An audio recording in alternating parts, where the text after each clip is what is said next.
Sinasana. Oh.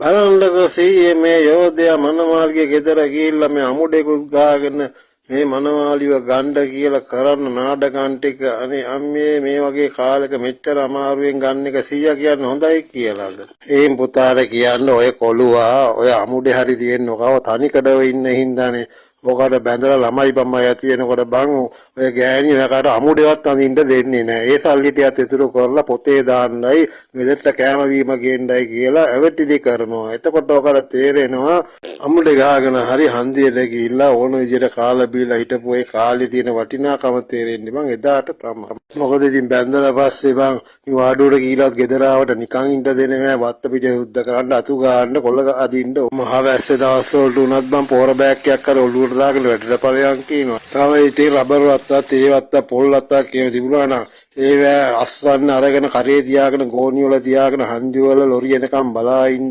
කිව්වහම මං දහසකුත් නැටුම් නටලා ගෙනාවේ මේකටද කියලා අම්මපා. එතකොට මනමාලට විතරද වැඩ තියෙන්නේ සීයේ මනමාලිට එහෙම වැඩ නැද්ද? මොකද බන් නැත්තේ මේ කරන්ට් එක නැති දවසේ ලයිට් කපනවා වතුර කපනවා. ඒකින්ද අනිවාර්යයෙන්ම කොහේ හරි ඇලකට ගිහිල්ලා දොලකට ගිහිල්ලා පීල්ලකට ගිහිල්ලා ලිඳකට ගිහිල්ලා වතුර අරගෙන එන්න වෙනවා.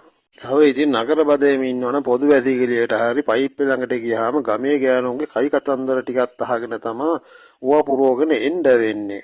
මේ කාලේ වියදුණු සැරින්ද අඩුවට තියෙන දෙයක් මොනවා හරි ගෙනල්ලා එකටම දාගෙන උයාගෙන තම්බගෙන කාලා ගෑසුත් නැති වෙලාවයි දුම් ගැහි ගැහි ඉන්නකොට අර ගෙදරට එලා සෝපා එකේ කකුලක් පිට කකුලක් දාලා සැලුන් ගිහිල්ලා ලස්සනට හිටපු කාලේ මතක් වෙනකොට තනි හැට ඇඬෙනවා නේද?